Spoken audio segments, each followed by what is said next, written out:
15 minutos pasan de las 9 de la mañana.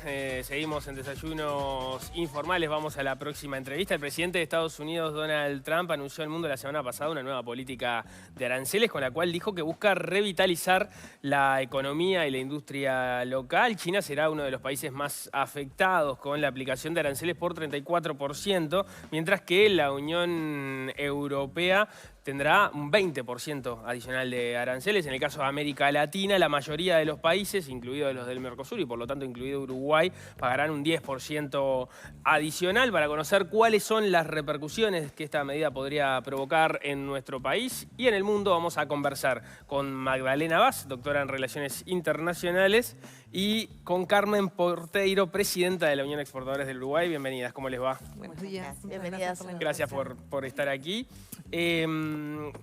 Me pasó de escuchar algunas entrevistas con expertos en el tema y el común denominador era, todos estaban tratando de entender, primero que nada, qué era lo que había anunciado Trump, porque había algunas dudas al respecto. Algo hablamos antes de que empezara la entrevista, pero ya más o menos está despejado el camino de, bueno, qué fue lo que anunció y cómo entraría en vigor. Sí, lo primero que habría que aclarar es qué son los aranceles, Bien, porque me perfecto. parece que en el común de la gente tal vez esta palabra, las tarifas, los aranceles, que está sonando tanto, sí, no es una palabra que usemos todos los días, ¿sí? Es un tributo a las importaciones, o sea, se paga al momento de la importación, quien lo paga es el importador. Y aquí viene el quid de la cuestión, porque vi muchas entrevistas en la vía pública en Estados Unidos que le preguntan al ciudadano promedio ¿quién va a pagar las tarifas? Y la mayoría dice las va a pagar China. Y esto es una falacia, porque las pagan los importadores estadounidenses. Estará en la negociación de cada importador, bueno, ver si esta tarifa, este arancel, luego va hacia el precio, al precio del consumidor final, ¿sí? O si este arancel en realidad lo que hace es tener un instrumento más para negociar y que el precio de venta desde el país exportador, y ya Carmen nos dirá algo de eso, baje, ¿sí? También hay otras posibilidades. Tú mencionabas el tema de la confusión, el tema de la incertidumbre. Bueno, creo que es lo que ha caracterizado los últimos días. Si nosotros vemos el discurso de Donald Trump tan pintoresco, tan teatral, con invitados especiales, si cualquiera que lo vio, hasta un operario de la industria automotriz estuvo diciendo unas palabras y haciéndose eco de lo que planteaba Trump, tiene algunas diferencias con lo que está en la orden ejecutiva. Si les parece, les cuento qué es lo que dice la orden ejecutiva. Perfecto. Y después continuamos. En la orden ejecutiva se establecen aranceles universales para los socios comerciales de Estados Unidos del 10%, adicional a los aranceles que ya existan. Si es 0, será 0. Si es un promedio de 6, como en el caso de Uruguay, bueno, se sumarán a los aranceles para cada mercadería, ¿sí? Luego establece dos listas, y aquí tal vez está lo interesante para Uruguay, lo relevante.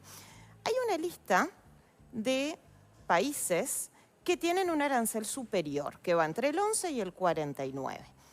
La primera pregunta es de dónde salió ese número, porque ninguna cuenta daba. Lo que dice la orden ejecutiva y lo que dice Trump durante su discurso es sencillo. Él dice que se tomaron en cuenta los aranceles que le cobran a Estados Unidos, más otras medidas que son no arancelarias, por ejemplo, medidas fitosanitarias o tal vez algunos impuestos internos. Deja entrever algunas medidas vinculadas a combatir el cambio climático, un tema que al gobierno, que al gobierno actual de Estados Unidos le resulta totalmente prioritario porque justamente es negacionista del cambio climático. Pero no nos dice cuál es la fórmula, nos dice que hay un informe de la Casa Blanca. Sin embargo, los economistas rápidamente hicieron cuentas y lograron llegar a una fórmula que, vuelvo a decir, no la dice Trump, no la dice la orden ejecutiva, que es el déficit dividido las importaciones, y esto lo divide entre dos en un gran acto de bondad, como él lo dice varias veces. Dice, ni siquiera le vamos a cobrar todo el daño que nos están haciendo, les cobramos la mitad. El déficit de la balanza comercial respecto a esos países. A esos países, exactamente, y de ahí sale el 37%, el 34% para China, sale el 20% para la Unión Europea, que es lo que está preocupando en este momento. Y después hay una segunda lista, que esa sí le interesa mucho a Uruguay, porque están los bienes que no van a ser gravados. Y ahí aparece la madera, que es uno de los productos que Uruguay exporta tradicionalmente a este socio comercial. Aparecen otros productos como los semiconductores, algunas tierras raras, algunos metales. Entonces, nos vamos a encontrar con ese escenario. Quisiera hacer dos aclaraciones y le damos la palabra a Carmen. Hay una referencia para sus socios del TEMEC, ¿sí? De este acuerdo de libre comercio entre Canadá, Estados Unidos y México. Se siguen aplicando las órdenes ejecutivas anteriores. El TEMEC sigue en vigor, parece que los tratados de libre comercio, bueno, funcionan en ese sentido, pero para lo que no esté dentro del universo del TEMEC, aquí hay un 25%, ¿sí? Y por otro lado, hay un 10% para lo que es energía y potasa, esto es los productos derivados del potasio. Esto lo tenemos que separar de los aranceles al acero y el aluminio, porque esos van aparte, y los que van a los automóviles. O sea, entonces, Canadá y México seguirían teniendo un tratamiento arancelario privilegiado en la medida que participan del TEMEC, excluyendo los rubros donde ha habido aranceles especiales, el caso del automovilismo, por ejemplo, que afecta particularmente. Que esto le ha preocupado particularmente a Canadá, que ya va a tomar medidas al respecto. Esto es contramedidas. Las contramedidas son ilícitas per se, sin embargo, como responden a una ilicitud, se vuelven lícitas. Estos son los llamados aranceles de represalia, que también los adoptó China. ¿Sí? China dijo, vamos a hacer un espejo, 34%, te respondo con 34%, y hubo otras respuestas también, por ejemplo, de parte de China, ya había presentado se había presentado en la Organización Mundial del Comercio con un proceso de solución de disputas que lo actualiza cuando le sube el arancel del 10 al 20%, y ahora no tenemos mucha información en cuanto a si va a presentar un proceso nuevo, va a iniciar una nueva controversia o va a sumar al anterior. Todo indicaría, porque son aranceles recíprocos, son diferentes a los anteriores, todo indicaría que va a tener un proceso nuevo Estados Unidos en esta organización. Bien. Sobre el caso de Uruguay me gustaría preguntar... Perdón, ¿querías preguntarle algo a ella? No, abrir a Carmen a ver si... No, mi duda era por lo que importa Uruguay, ¿no? Porque de acuerdo al informe de comercio exterior de marzo de este año, bueno, Estados Unidos es el tercer país al que le exportamos más cosas, pero entre esas cosas están los servicios. Y los servicios no son alcanzados, ¿verdad? Por estos aranceles, lo cual, o sea, la mala noticia no es tan mala noticia para ese rubro. Ahí capaz que damos un poco de contexto, tu pregunta Bien. Me viene bárbaro para comentar un poco lo que es Estados Unidos en la relación comercial con Uruguay. Como bien decís, Estados Unidos es el tercero, en algunos casos es el cuarto destino de nuestras exportaciones. O sea que es absolutamente clave para el Uruguay, hablando de bienes. Tenemos Uruguay en general ha venido cambiando un poco su matriz y su composición de destinos. Hace 20 años el principal destino de las exportaciones era el Mercosur, ahora está casi repartido en 25 y un poquito de otros. Estamos con Mercosur, Unión Europea, Estados Unidos. Y se van rotando los primeros puestos y obviamente China hace tiempo que ya se viene consolidando en el número 1. Eso en cuanto a bienes. En cuanto a servicios, Estados Unidos es el número 1 como receptor largamente. Así que por eso para nosotros es absolutamente fundamental. También, como bien decías, está el tema de las importaciones. ¿Nosotros qué exportamos a Estados Unidos? Nosotros exportamos principalmente carne y derivados de carne, exportamos también celulosa, exportamos concentrados de bebidas, exportamos algunos otros productos más. ¿Qué importamos? Importamos bienes tecnológicos, importamos maquinaria agrícola, importamos petróleo. O sea, tenemos un amplio espectro. ¿Qué pasa con respecto a nuestras importaciones? Porque hay una contraparte de esto que Trump dice, bueno, si tienen algo para ofrecer, para negociar quiero que ofrezcan algo, ¿no? Entonces, ¿cuáles son los aranceles que ponemos nosotros a las importaciones respecto a Estados Unidos? Y ahí nosotros tenemos, bueno, obviamente estamos bajo el paraguas del Mercosur, pero además tenemos distintas, como saben, excepciones y regímenes diferentes. Por ejemplo, todo lo que es bienes de capital, o sea, cuando importamos una maquinaria agrícola, por ejemplo, eso no está, o sea, tiene la excepción de ser un bien de capital. Todo lo que es petróleo y sus derivados tiene arancel cero también. ¿Qué es lo que tenemos nosotros bastante transversal en algunos productos? Es el tema de la tasa consular, por ejemplo. Con respecto a las exportaciones en específico, obviamente hay un nivel de preocupación muy importante. Imagínense lo que es ser exportador en los últimos meses, ¿no? Porque esta es una de los comunicados que emitió Trump. Pero venimos desde antes de que tomara efectivamente el poder, recibiendo comentarios. Y no solamente eso, sino que estamos insertos en un mundo en el que cada vez es más difícil poder establecer relaciones de largo plazo. Cuando tenés un conflicto bélico, tenés que estar viendo cómo haces la logística del producto. Realmente para los bienes, para el mercado de bienes, es un tema tremendamente complejo. Y en el caso de los servicios que quedan fuera de estos aranceles, ¿cuáles son los principales servicios que exportamos a los Estados Unidos? Tecnológicos, principalmente. Software. Sí, exactamente. ¿Qué pasa con la situación de China, que tiene un arancel tan alto para poder ingresar a Estados Unidos, si existe la tesis que eventualmente sus productos empiecen a ser captados por otras regiones o por otros países, y qué rol podría tener eventualmente Uruguay en esa captación?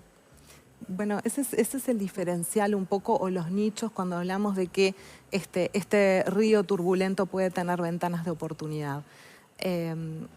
Obviamente Estados Unidos y China son socios comerciales entre sí. Uruguay, junto con los países de la región, es sujeto a las tasas, al incremental mínimo, que es ese 10%. Entonces, nosotros ¿en qué podríamos encontrar una oportunidad en el corto plazo? Justamente en que algunos productos nuestros que son recibidos en Estados Unidos puedan ser competidores de otros países que sufren un incremento de arancel mayor. Entonces ahí nosotros podríamos estar en una ventaja competitiva de muy corto plazo. Lo otro es que algunos de los demás países que ingresen en esas tarifas recíprocas necesiten abastecerse de algún otro lugar, y ahí pueda entrar Uruguay a jugar o acceder a mercados que hoy no tiene una amplia llegada. Ahora, ¿qué pasa? Para lograr, primero hay dos cosas. Un tema de tiempos. Estas ventanas de oportunidad son de corto plazo, porque los países o establecen guerras comerciales o se sientan a negociar. Hay que ver por dónde viene, pero en el mediano plazo pensar que la tensión va a ser de largo aliento o de mediano aliento es bastante difícil.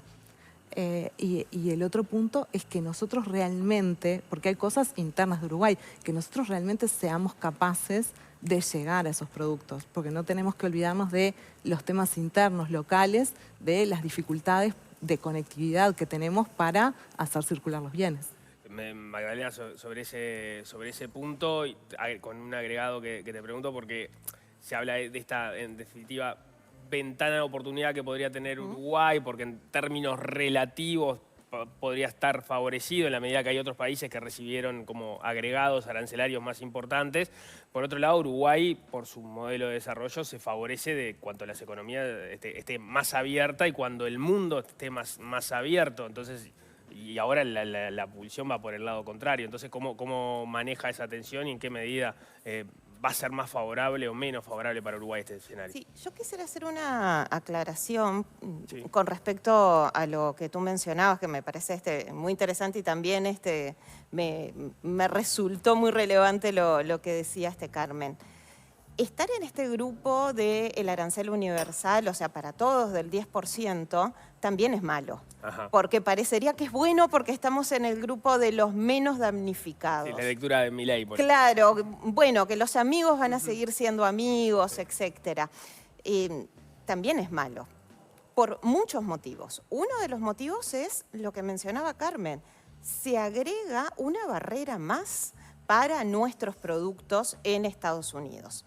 Obviamente los aranceles, como gravan bienes tangibles, no van a gravar los servicios, pero Uruguay no solo vive de los servicios, ¿sí? Y es relativamente reciente el desarrollo en cuanto a servicios, si pensamos en productos tradicionales y hacemos la comparación, como con la carne, que es el principal producto que exportamos a Estados Unidos.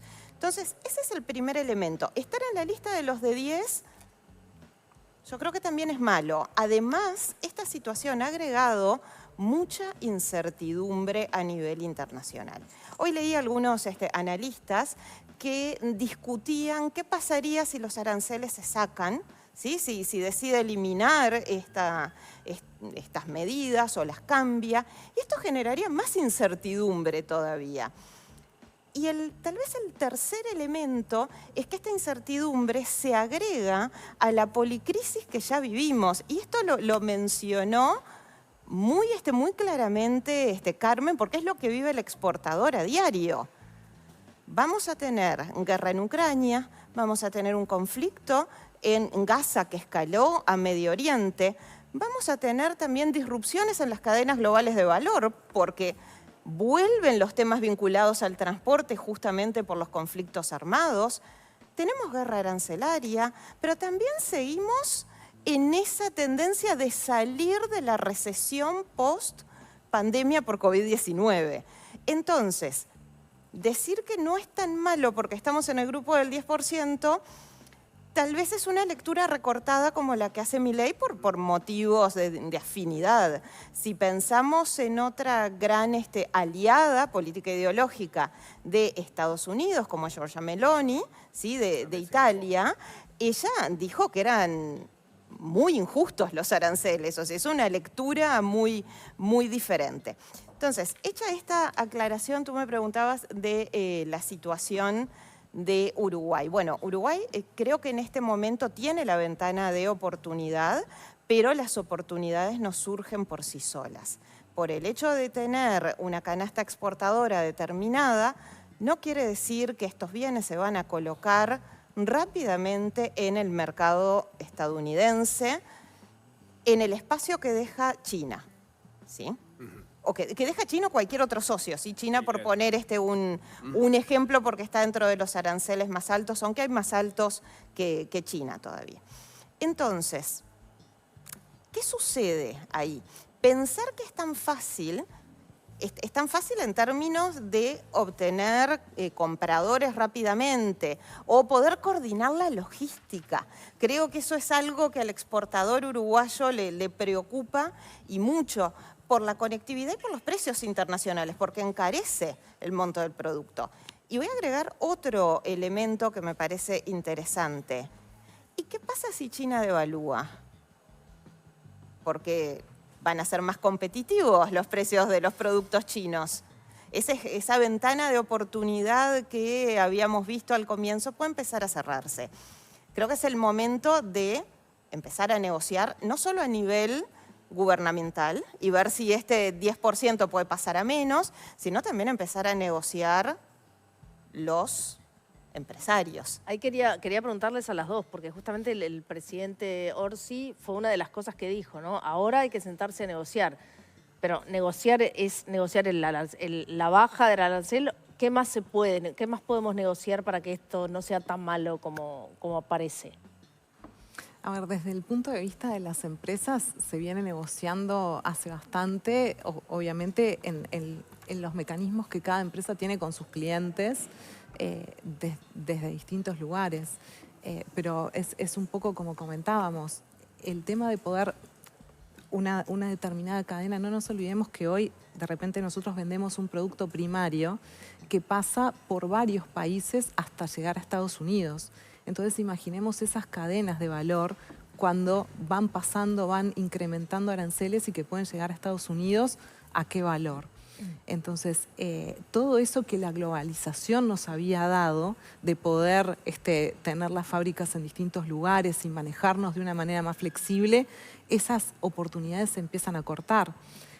o empiezan a ser más caras. Entonces es un proceso que no es de la noche a la mañana, pero obviamente las charlas entre productores y clientes ya se vienen desarrollando. Ahora, es efectivamente una realidad que para Uruguay el escenario de un país, un mundo más cerrado, no es una buena noticia en absoluto. Nosotros dependemos del comercio internacional, desarrollar nuevos clientes en nuevas partes del mundo, pero para eso hay toda una agenda que llevar adelante, porque tenemos que ser competitivos para llegar a otros mercados. Ahora lo que tiene también este proceso de aranceles disparatados, llamémosle, es que también los términos de la competitividad, ¿hasta cuándo voy a ser caro por mis ineficiencias internas o mi costo país, o soy caro por medidas de otro, ¿no? Entonces no tenemos que perder el foco, que nosotros también tenemos mucho que trabajar internamente. Me quedé pensando en esa hipótesis, ¿qué pasa si China devalúa? Está bien, porque claro, cambiaría mucho el panorama. Entiendo que lo haría como una medida defensiva también para poder no ser tan afectado por estas medidas estadounidenses. Entiendo que China, por otro lado, está en un proceso de tratar de posicionar a su moneda como una moneda también de intercambio comercial, o que ha hecho también acuerdos con algunos países cuando presta dinero para sacar el dólar del medio. Entiendo que está en ese proceso. Mi pregunta va a ser qué pasa si Estados Unidos devalúa también, ¿no? Porque tenemos el dólar como moneda de intercambio internacional, y este proceso al que va podría terminar también en una devaluación de Estados Unidos, ¿no? Sí, me permito traer una viñeta de Mafalda, aunque parezca que no se aplica aquí, no, pero aquí no siempre está vigente. Están Susanita y Mafalda jugando al veo veo. Sí. Entonces le dice Mafalda a Susanita, bueno, ¿qué ves? Algo oscuro. Y Mafalda le pregunta, ¿el futuro? Bueno, se aplica totalmente. Parecería que el oscuro es el futuro. Todo lo que tú mencionabas se agrega a la incertidumbre actual. El dólar ha caído, como han caído las bolsas de valores en todo el mundo, porque no es solo en Estados Unidos. Si uno mira, hay que mirar cuando uno se va a dormir y cuando uno se levanta, porque así ve las de Asia y las... Hoy lo comentábamos temprano, el nivel al que cayeron las bolsas de todo el mundo. Es increíble, es increíble, es razonable. Era esperable.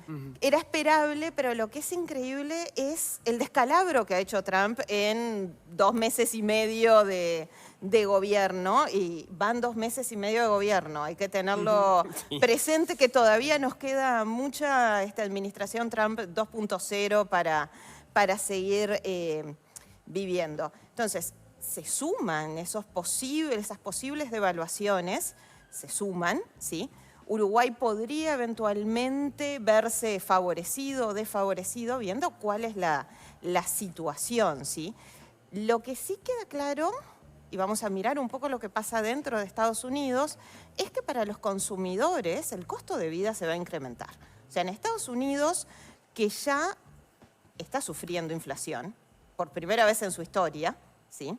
Está sufriendo inflación. Yo generalmente pongo un ejemplo, y esto no es publicidad. Hay una tienda muy, muy conocida en todos Estados Unidos que es el dólar, que todo vale $1. Sin embargo, desde hace unos años, no todo vale $1, vale $1.25, porque es $1 más inflación. Bueno, a esta situación que ya venía atravesando Estados Unidos, se suma la situación actual, que se va a encarecer el costo de vida de las personas.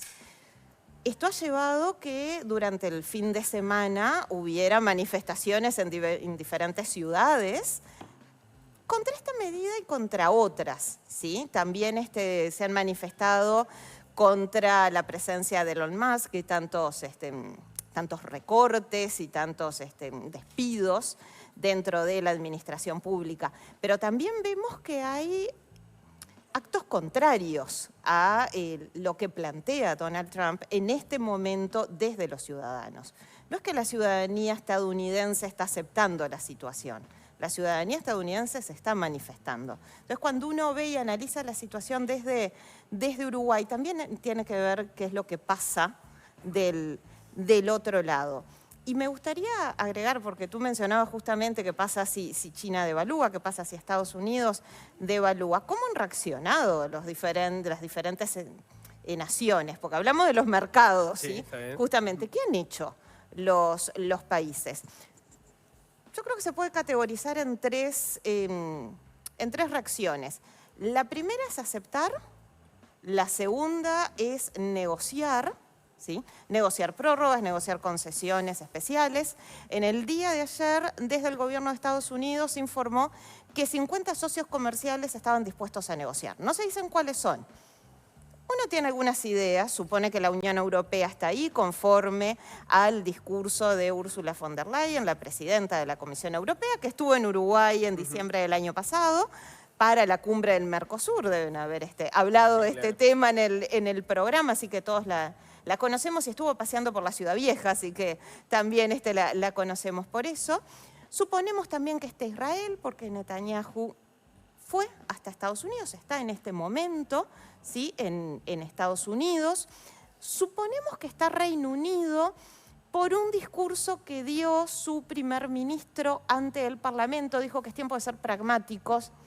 Bueno, en relaciones internacionales el pragmatismo puede leerse como momento de ceder, ¿sí?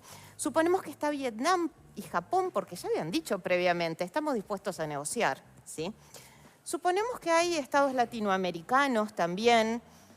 Milei, que había viajado a Estados Unidos, quería reunirse con Trump, pero finalmente Trump no llegó, se fue directo a su casa. Pero ¿sí? En forma individual, no como Mercosur. No, y ahí hay un punto interesante, gracias por traerlo, porque Lula, que hizo referencia como a la tercera vía, ¿sí? O sea, negociar, pero también ir a la Organización Mundial del Comercio, que está alicaída, que deberíamos decir que es donde deben de resolverse, así lo dijo su directora general, la doctora Nossi, lo dijo el viernes en un comunicado, pero el sistema de solución de disputas tiene un problema porque no funciona su etapa de apelación. Si alguien está dudando en este momento por qué no funciona, la respuesta es por Estados Unidos, porque Estados Unidos no designa nuevos miembros, así que esto es todo un proceso, ¿sí? Entonces, Lula dijo, vamos por ahí, pero también vamos todos juntos en el Mercosur. ¿Qué es lo que nos está pasando en el Mercosur? Que el vecindario está muy complicado para negociar en este momento, ¿sí? Creo que es un tema que debería hablarse en el Mercosur, y si las medidas de Donald Trump logran unir al Mercosur, que está tan desunido, este Mercosur de 5, ahí sí voy a decir que no son tan malas las medidas del Mercosur. Lo que pasa es que por lo menos los primeros mensajes de Lula y de Milei al mismo arancel fueron lecturas totalmente distintas. Totalmente. ¿No? Lula con esto que planteaba recién, Milei de alguna forma celebrando que habíamos sido en esta parte del mundo, o Argentina en concreto, de los menos perjudicados.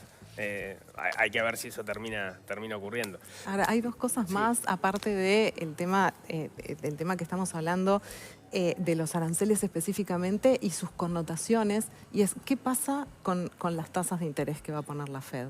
Porque eso, como Uruguay, nos impacta directamente, porque nosotros, para crecer, nosotros venimos poniendo en el debate, y hay consenso de que Uruguay tiene que crecer a tasas más rápidas. ¿Para qué necesitamos? Necesitamos inversión. La inversión, por lo general, instalada con objetivos de generar puestos de trabajo y generar exportaciones. Para eso es determinante también la tasa de interés. Y nosotros dependemos de la tasa de interés de Estados Unidos. Eso puede generar incentivos o desincentivos a la inversión extranjera directa en nuestro país. Entonces, ese es un factor muy importante. Y lo otro que termina decantando también es qué pasa con el precio de los commodities. O sea, las exportaciones para el 2025 de Uruguay también van a estar determinadas altamente por lo que pasa con el precio de los productos internacionales.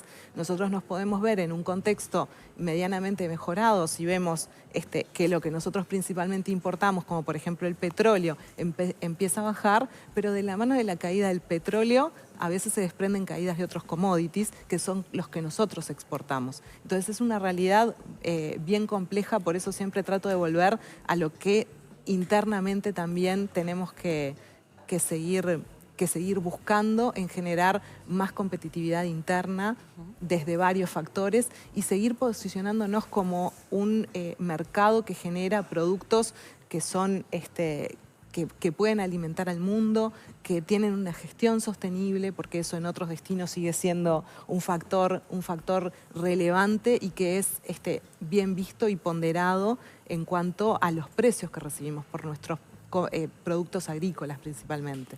Bien, Carmen Porteiro, presidenta de la Unión de Exportadores del Uruguay, Magdalena Vaz, doctora en Relaciones Internacionales, docente e investigadora de Derecho Internacional Público y Relaciones Internacionales de la Universidad de la República. Muchísimas gracias por estos minutos. Muchas gracias a Gracias. ustedes. Muy amable, gracias. Quedan mucho tiempo de estos 4 años de mandato de Trump, que van solamente 2 meses y medio, así que tendremos oportunidad de conversar Seguro en que otro sí. momento. Claro que sí. Vamos